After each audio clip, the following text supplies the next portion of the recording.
우리 하나님 말씀 함께 보겠습니다. 오늘 우리에게 주신 하나님 말씀은 누가복음 18장 18절에서 27절까지의 말씀입니다.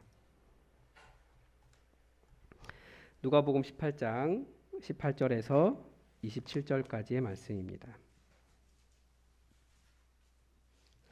우리 하나님의 말씀을 다 함께 읽겠습니다. 어떤 관리가 물어 이르되 선한 선생님이여 내가 무엇을 하여야 영생을 얻으리이까? 예수께서 이르시되 내가 어찌하여 나를 선하다 일컫느냐? 하나님 한 분 외에는 선한 이가 없느니라. 내가 계명을 안 하니 간음하지 말라, 살인하지 말라, 도둑질하지 말라, 거짓 증언하지 말라, 내 부모를 공경하라 하였느니라.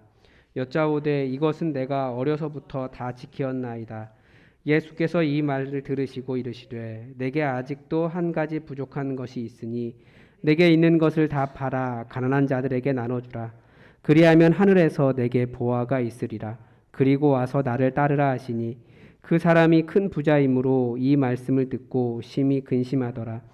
예수께서 그를 보시고 이르시되 재물이 있는 자는 하나님의 나라에 들어가기가 얼마나 어려운지 낙타가 바늘귀로 들어가는 것이 부자가 하나님의 나라에 들어가는 것보다 쉬우니라 하시니 듣는 자들이 이르되 그런즉 누가 구원을 얻을 수 있나이까? 이르시되 무릇 사람이 할 수 없는 것을 하나님은 하실 수 있느니라. 아멘. 네, 저는 수요일이 제일 바쁩니다. 설교를 두 편이나 써야 돼요. 내일 새벽 설교하고 수요 설교하고 두 개를 써야 되는데 마침 본문이 이렇게 잡았는데 내일 새벽에도 또 이 본문 마태복음의 이 본문이더라고요. 예, 그래도 다 각기 은혜가 달리 있는 것 같습니다. 여러분 혹시 영화 좋아하십니까? 영화를 좋아하시는 분들도 있으실 텐데 그런데 보니까 사람마다 좋아하는 장르가 이렇게 다르더라고요. 저는 어떤 영화를 좋아할까요? 장르로. 잠깐 이렇게 생각을 해보시지만 뭐 멜로 이런 거 좋아하실 것 같지만 그런 거 전혀 안 좋아합니다. 저는 액션 영화를 좋아합니다. 한때 차분한 목사가 왜 이렇게 액션 영화를 좋아하지? 라는 생각을 한 적이 있습니다. 그래서 아마 이 차분한 것에서 어떤 일탈을 꿈꾸나? 뭐 이런 생각을 해보았습니다. 뭐 뭔지는 모르겠어요. 반대로 저기 있긴 하지만 제 아내는 영화를 안 좋아하는 것 같아요. 뭐 연애할 때부터 결혼하고 지금까지 극장에 간 게 한 2번 되나? 그것도 뭐 우리 때문에 간 것 같지는 않아요. 영화를 보러. 별로 안 좋아하더라고요. 뭐 하려는 말은 이게 아닌데요. 제가 액션 영화를 좋아한다는 말씀 드렸지만 최근에는 잘 안 봅니다. 왜냐하면 액션 영화가 항상 거기서 거기에요. 항상 그 문제가 발생하고 그러면 이제 때려 부수고 가가지고 문제 해결하고 맨날 하는 것이 쏘고 죽이고 인간이 불가능한 화려한 액션을 보여주고 그 뻔한 레퍼토리에 이렇게 약간 좀 식상한 거죠. 그런데도 이렇게 약간 좀 다운되거나 머리가 복잡할 때는 액션 영화를 보고 싶어요. 왜 그런 줄 아십니까? 액션 영화에는 항상 미션이 있어요. 해야 될 사명이 있는 거죠. 그리고 그 사명을 무슨 일이 있어도 끝까지 문제가 생겨도 기가 막히게 문제를 해결하면서 미션을 완수하는 요원들이 있습니다. 그거 보면서 도전을 받는 거예요.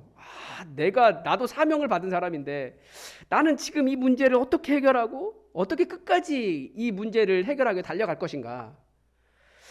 내가 저 액션 배우의 그 영화에 나오는 주인공만큼의 어떤 사명감이 없다는 것을 발견하고 다시 이렇게 뭐라고 할까요? 피가 끓는다고 할까요? 그런 도전을 받기 위해서 가끔씩 액션 영화 보고 싶습니다. 그런데 여전히 이렇게 레퍼토리가 뻔하기 때문에 요즘 볼만한 게 없더라고요. 뭐 거기에 보면 뭐 미션을 완수하는 자세, 완수하는 지혜, 몇 단계를 앞에 내다보는 해안 이런 것을 액션 영화에서 배워요. 우리 그리스도인들이 다 미션을 받은 사람들입니다. 우리는 사명이 있는 사람들이에요. 하나님께서 왜 우리에게 말씀하시는가? 단지 우리에게 어떤 위로와 격려 여기에만 머무는 것이 아닙니다. 하나님께서 우리에게 말씀하시는 이유는 우리가 해야 할, 감당해야 할 사명이 있기 때문에 우리에게 말씀하시는 겁니다. 우리가 하나님 제게 말씀하여 주옵소서 기도할 때 우리는 어떤 위로를 기대해요. 격려를 기대하고 그런데 하나님의 음성을 듣는다는 것은 기본적으로 하나님께서 주시는 사명을 감당하겠다라고 하는 뜻이 되는 거예요. 그 기도는. 그래서 하나님의 음성을 듣는 사람에게 사람의 필수적인 과정이 있는데 그게 뭐냐면 사명을 감당하기 위해서 어떤 자신의 삶에 이렇게 완전한 조정이 필요한 거죠. 어디로 조정해야 됩니까? 하나님께 조정하는 거예요. 하나님은 하나님의 일을 말씀하시고도 기다리세요. 그 사람이 하나님께로 자신의 삶을 완전히 조정할 때까지, 준비될 때까지 기다리십니다. 그래서 신앙을 가진 사람들에게는 하나님께 주시는 사명을 완수하는데 한 두 가지 중요한 포인트가 있어요. 하나는 말씀하셨기 때문에 그 말씀 때문에 갈등을 일으키는 순간입니다. 그래서 지난 몇 주 동안 계속 믿음은 갈등을 일으킨다라는 말씀을 드렸었고요. 하나님께서 부르시는 겁니다. 그리고 두 번째는 그렇게 들었으면 그 갈등의 단계 속에서 인생을 조정하는 겁니다. 근데 그 조정이 무엇인지 우리는 잘 모르기 때문에 조정을 배워야 됩니다. 이 조정이 어떻게 나타날까요? 이 조정이라고 하는 건 단지 마음속에서, 갈등이라고 하는 건 마음속에서 일어나는 겁니다. 조정은 실제 삶을 바꾸는 거예요. 행동이 변화되는 것이 조정입니다. 그래서 믿음의 행동은 믿음의 갈등과 삶의 조정과 그래서 그 말씀에 대한 순종의 결과라고 말할 수 있는 거죠. 이게 믿음의 조정입니다. 이 오늘 본문 속에서 이 하나님의 뜻에 대한 완전한 조정과 순종이 무엇인지 도전하는 한 내러티브가 있습니다. 어떤 관리가 예수님 찾아왔어요. 근데 이 관리에는 예수님에 대해서 아주 독특한 표현을 하고 있습니다. 선한 선생님이요.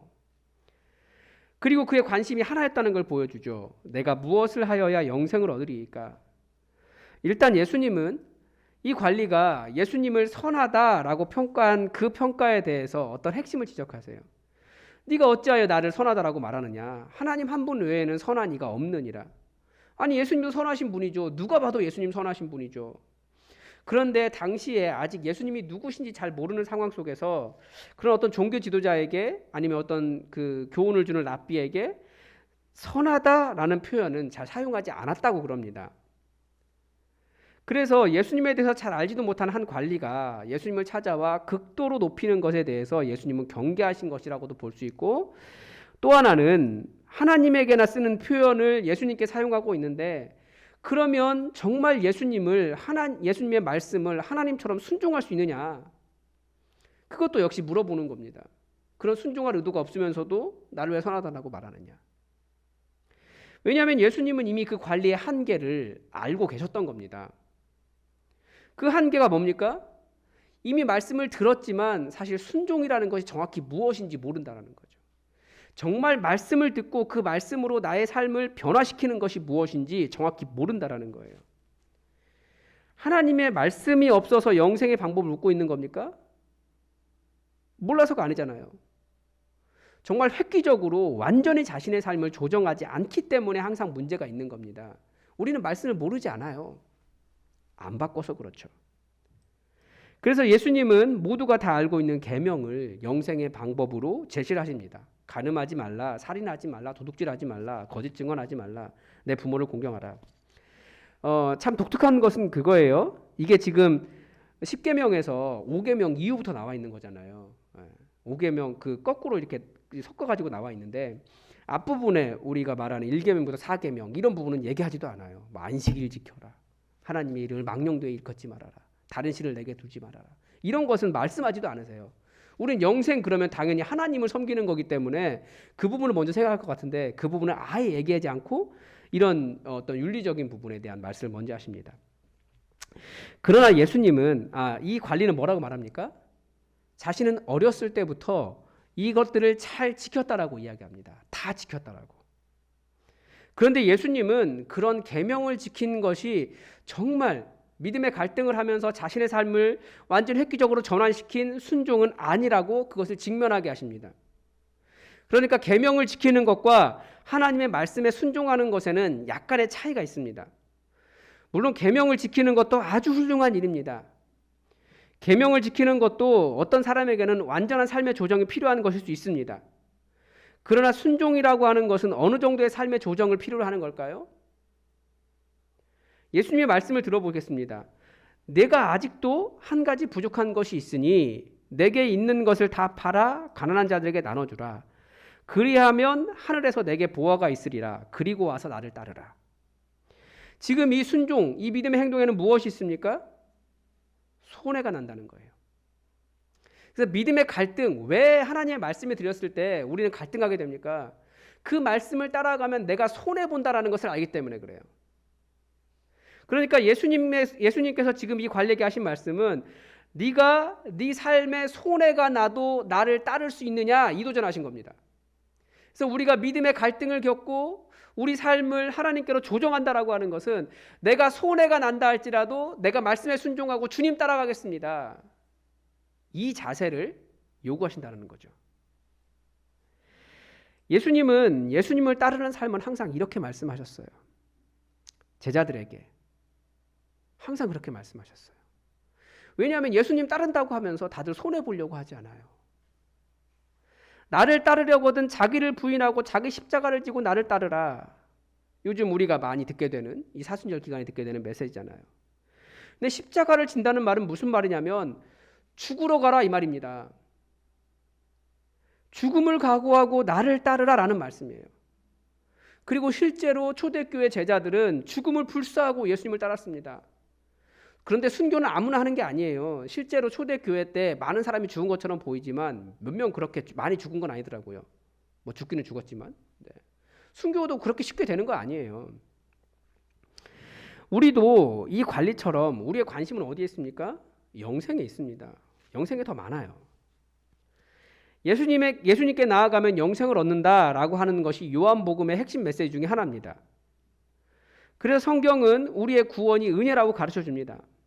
왜냐하면 모든 일은 다 예수님께서 십자가 위에서 행해 주셨기 때문에 예수님을 믿기만 하면 되는 것이 되기 때문에 은혜 맞습니다. 그러나 우리는 구원에만 집중해서 주신 사명에 대해서 간과할 때가 있어요. 우리는 사명이 있는데 이 관리처럼 그냥 영생 얻는 방법, 여기에만 관심을 쏟고 있다면 그게 약간 예수님 보시기에는 이기적으로 보이는 거죠. 그래서 정말 너 손해 나도 나 따라올 수 있어? 그렇게 도전하시는 겁니다. 구원은 선물이에요. 내가 할 수 있는 건 없어요. 그러나 예수 믿는 순간 우리에게는 사명이 주어져 있습니다. 우리는 할 일이 있습니다, 이 땅에서. 그런데 이 사명은 각자가 다 다릅니다. 모든 사람에게 다 달라요. 깨어진 하나님 나라를 회복하는 일이 그만큼 다양한 겁니다. 그런데 주님 주신 사명을 감당하면서 손해를 보려고 하지 않는 것, 자기의 십자가를 지려고 하지 않는 것은 사명에 대한 큰 오해가 있는 거죠. 사명을 이루다 보면 손해가 납니다. 다른 말로 하면 우리 삶에 대한 완전한 조정을 하지 않고는 불가능합니다. 이 부자 관리가 예수님을 믿게 되면 이 사람에게 주어진 사명은 무엇일까요? 이 사람에게 주어진 이 사람의 달란트가 있어요. 뭡니까? 돈을 많이 벌 수 있는 능력도 달란트입니다.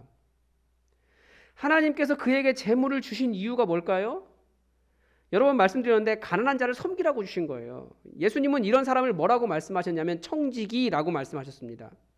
청지기라는 말은 주인 대신 집안일을 돌보는 총무? 우리가 좀 이해하면 그런 의미인 것 같아요. 총무? 요즘은 이런 집사, 청직 이런 게 없으니까 우리 시대에는. 그러니까 그런 사람입니다. 그러니까 많은 권한이 주어졌다라는 것은 그만큼 그 사람은 주인의 마음으로, 주인께서 맡기신 거니까 주인의 마음으로 사람들을 그것을 가지고 도와줘야 된다는 거죠. 예수님은 그래서 많이 주어진 자를 주인 대신에 때를 따라 집안 사람들을 먹이는 청지기라고 말씀하셨습니다. 그래서 청지기가 나눠주기 싫어서 이거 내 거야 라고 말하면 주인이 오시는 그날 너 왜 내 거 가지고 내 사람들 안 챙겨줬어? 그러면서 그 사람 야단치겠다고 예수님 말씀하셨습니다. 그래서 그리스도인들에게는, 그런데 부자는 돈을 가지고 그렇게 하는 거고 우리는 돈만 생각하지만 각자에게 주어진 달란트가 있기 때문에 그 달란트를 가지고 세상을 섬기고 우리 교회를 섬기고 공동체를 섬길 사명들이 모두에게 다 있습니다. 다 달라요, 그 사명은. 그런데 그 사명을 성취하는 일에는 뭐가 있습니까? 손해가 난다는 거예요. 그래서 하나님은 우리에게 말씀하시고 도전하시고 손해가 나도 나 따라와라, 그런 조정을 우리에게 요구하십니다. 근데 그것이 단순히 조금만 하고 마는 것이 아니라 완전한 조정이 필요하다는 거죠. 우리가 성경에 나오는 믿음의 영웅들의 삶을 한번 생각해 보십시오. 아브라함을 생각해 보면 하나님께 떠나라고 하셨어요. 근데 우르나 하란에 계속 머물면서 하나님의 말씀 따라 떠나는 일이 가능하겠습니까? 그건 불가능한 일이죠.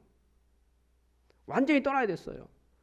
아브라함이 왜 두렵지 않았겠습니까? 그가 떠난 나이가 몇 살인데, 순간 기억이 안 나는데 75세였던가요? 80세였던가요? 75세 정도 됐던 것 같습니다. 그 할아버지가 자기가 익숙하게 살던 삶, 자기가 쌓아놨던 모든 관계, 모든 재산 다 털고 일어나서 떠나야 되는 거였어요. 두렵지 않았겠습니까? 미래는 알 수 없지만 그러나 말씀 따라 자신의 삶의 장소와 자세를 완전하게 조정했습니다. 그러면서 더욱더 철저하게 가는 곳마다 제단을 쌓고 여호와의 이름을 부른 사람이 되었어요. 더 철저하게 하나님 의지하는 쪽으로 하나님께로 조정하는 거죠. 여러분, 모세는 어떻습니까? 40살 이후에 자신의 반평생을 양을 치며 살았습니다. 하나님이 부르셨을 때도 정말 갈등을 많이 했어요. 저 가기 싫다고, 못 간다고, 내가 누구라고 가냐고. 광야와 양과 가족을 떠나 애굽으로 가기에는 너무 늙었다고 생각했습니다. 그러나 결국 그는 떠났습니다. 그것이 순종이고 조정이고 실제 믿음의 행동이라는 거죠. 또 다윗의 인생도 그렇습니다. 다윗은 얼마나 기가 막힙니까? 어릴 때부터 하나님께 순종한 사람이었어요. 다윗은. 그런데도 하나님은 그를 왕으로 세우시기 전에 수십 년을 블레셋 적국에서 또 광야에서 그를 이끄셨고, 그런 상황 속에서도 하나님께 순종하는 사람으로 그를 빚으셨습니다. 그래서 하나님께서 빚어가시고 하나님의 사명을 감당할 사람으로 만들어 간다라는 것은 개인에게는 굉장히 고통스러운 일일 수 있어요. 빚어가시는 거니까. 손해가 나기 때문에, 어려울 수 있기 때문에. 심지어 예수님조차도, 이게 표현이 좀 그렇습니다. 근데 성경의 표현대로 하면 고린도후서 8장에 나오는 표현인데, 우리 주 예수 그리스도의 은혜를 너희가 알거니와 부요한 자로서 너희를 위하여 가난하게 되심은 그의 가난함을 인하여 너희로 부요케 하려 하심이니라. 그러니까 예수님조차도, 이게 이제 인간적인 표현입니다. 예수님조차도 하나님으로서의 삶을 조정하여 이 땅에 내려오셨고, 창조주가 피조물이 되셨고, 한계가 없으신 분이 한계 안으로 들어오셨고, 심지어 죽을 수 없는 분이 죽기까지 하셨습니다. 무엇 때문에? 우리에게 생명 주시기 위해서 이렇게 하셨다라는 거예요. 우리에게 생명 주시는 것이 하나님의 뜻이었기 때문에 우리 예수님은 그 하나님의 뜻, 우리에게 생명을 주시려고 하는 하나님의 뜻을 이루기 위해서, 이거 뭐라고 해야 될지 모르겠어요. 하나님으로서의 삶? 이걸 완전히 바꾸셨다라는 거예요. 여러분, 우리는 예수님을 따르는 진짜 제자가 되기를 원합니다. 정말 예수님을 따르는 자라면 삶의 조정이 반드시 일어난다는 거예요. 예수님 따르는 것 때문에 손해보는 것이 전혀 없다면 우리는 어쩌면 하나님을 선택한 것이 아닐 수 있어요. 여전히 내가 누릴 수 있는 것, 내가 좋은 것, 내 욕심 따라 선택한 것일 가능성이 훨씬 더 많아요. 하나님은 세상 풍조를 따르고 공중권세 잡은 자를 따라 사는 우리들을 빚으시거든요. 하나님의 일을 감당할 수 있도록. 다시 이 부자 관리를 보면, 이 부자 관리는 예수님께로 자신의 인생을 조정하려고 하기보다 고민하며 갔습니다. 무엇이 더 중요했습니까? 그에게는 돈이 더 중요했습니다. 그래서 예수님이 오죽 했으면 부자는 천국에 들어가기가 너무 어렵다. 어려워도 너무 어렵다. 뭐라고 표현했는지 아시죠? 낙타가 바늘귀로 들어가는 것이 차라리 더 쉽겠다, 그렇게 말씀하셨어요. 그만큼 돈이 하나님 나라인지 하나님이 돈인지 우리는 혼란을 겪고 있습니다. 때로는 그런데 그것을 포기할 때야 하나님 나라가 보이기 시작한다는 거죠. 여러분, 하나님 그분을 찾으십시오. 이건 명확하잖아요. 그런데 우리 하나님 찾는다고 말하면서 사실은 내게 주어질 영생, 돈, 손해보지 않으면서 내가 더 많은 이익을 어떻게 거둘 수 있을까? 하나님을 이용해서 어떻게 하면 더 그것을 얻을 수 있을까? 우리를 포장하며 그렇게 우리를 조정하려고 하지 않습니다. 그러나 내 삶을 조장하면서 순종이라는 행동을 통해서 우리가 조정하고 있는 것이 나타납니다. 돈을 사랑함이 이 사람을 우상숭배자로 만들어버렸어요. 여러분, 영생을 얻기 위해 여러분의 삶을 예수님께로 완전히 조정하시기 바랍니다. 우리에게 주어진 사명이 있는데 여러분 그 사명을 감당하기 위해서 주님이 여러분을 빚으실 수 있도록 여러분을 내어드리시기 바랍니다. 주님께서 우리를 하나님 나라로 부르실 때 사명을 주셨어요. 그건 개인 각자가 다 달라요. 그러나 말씀과 함께 도전받으시면서 그런 하나님의 사명을 감당할 수 있는 사람으로 빚어지시기를 바랍니다. 기도하겠습니다. 하나님 아버지, 오늘 말씀을 통하여 주님께서 우리에게 주시는 도전이 무엇인지 잠시 생각해 보았습니다. 우리는 항상 우리가 원하는 것, 우리에게 좋은 것만 생각하지만 정말 누군가에게 생명을 주고 또 사명을 이루는 일이 우리에게 손해가 나고 또 우리가 완전히 우리 삶을 하나님께 순종하기까지 조정해야 되는 일임을 다시 한번 말씀을 통해서 깨닫습니다. 하나님, 우리를 인도하여 주시고 정말 완전히 하나님께서 원하시는 자로 설 수 있도록 우리를 온전한 제자로 변화시켜 주시옵소서. 주님께서 우리에게 말씀의 도전을 계속 주시며 또 그렇게 하나님 나라를 만들어갈 수 있도록 우리를 성장시켜 주시고 온전한 제자 삼아 주시기를 원하오며 예수님의 이름으로 기도드립니다. 아멘.